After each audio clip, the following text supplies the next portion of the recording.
Eu nací en Lavadores, hoxe en día en Vigo, que é unha parroquia máis rural que Vigo, pero que ocupaba a maior parte do territorio do concello de Vigo neste momento. E a miña familia era unha familia, supoño que de centos de anos vivindo ali, tanto por parte da miña nai como do meu pai, e era rural urbana. Tiñamos terras aínda, pero a xente da familia pois tiña oficios na propia cidade, de moi diverso tipo. Na familia a xente falaba de natural galego, mas tamén se falaba castelán, e eu, como todos os rapaces daquela época, fun educado, sobre todo na escola, en castelán.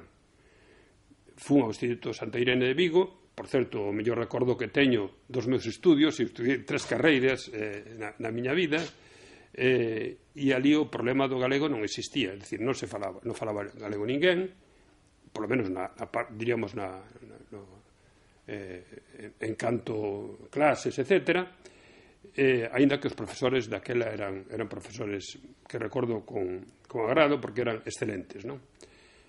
Escribir sempre escribín, a parte das cuestións obrigadas da escola, sempre escribín, cando comecei a escribir sempre o fixen en galego, non?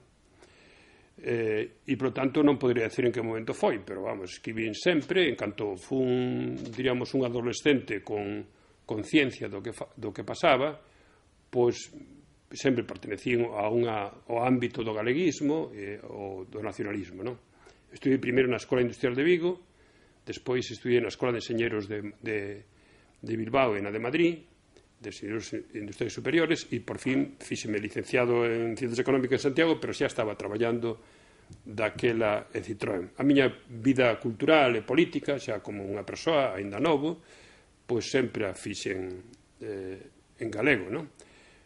Meu pai, por outra parte, fora membro do Partido Galeguista durante a República e era escultor, e nas súas obras, que eu saiba desde os anos 30 en adiante, pois eran obras que teñan sempre, diríamos, o nome, era un nome en galego, e era amigo de Paz Andrade e dos membros do Partido Galeguista durante a República e incluso despois, non? Gómez Román, por exemplo, que foi presidente do Partido Galeguista, pois tamén era amigo do meu pai, incluso recordo ver bustos del no taller do meu pai. Por tanto, así comecei e así continuei. Ainda que agora, como é visible, son moi novo, pois logo xa, pois, nesta vida político-cultural, pois perto de 50 anos, non? E aí sigo. O que pasa que a maior parte da miña produción literaria, por así decirlo, foi no traballo, non? E no traballo parlamentario especialmente, ainda que eu sempre compaxinei o traballo parlamentario como o traballo profesional, tanto como economista como enxeñeiro. Despois, incluso, no Parlamento Europeo falei en galego, aproveitando que o portugués é oficial, falei en galego, como estou a falar agora, nos textos no diario das sesións, pois as miñas intervencións se recollen na grafía portuguesa, pero fíxeno sistemáticamente galego, sobre todo nos plenos do Parlamento, ante 600 e pico de diputados, e, por tanto, é unha cosa que fixen sempre con total naturalidade. Na familia falamos sempre en galego, as miñas fillas e os meus netos exactamente o mismo. E incluso creo que teño unhas honras importantes, e é que creo que fomos a primeira parella, a miña muller Paz e máis eu, que nos casamos en galego. Casámonos en galego aquí no Castilleriño de Santiago, polo Padre Seixas, precisamente.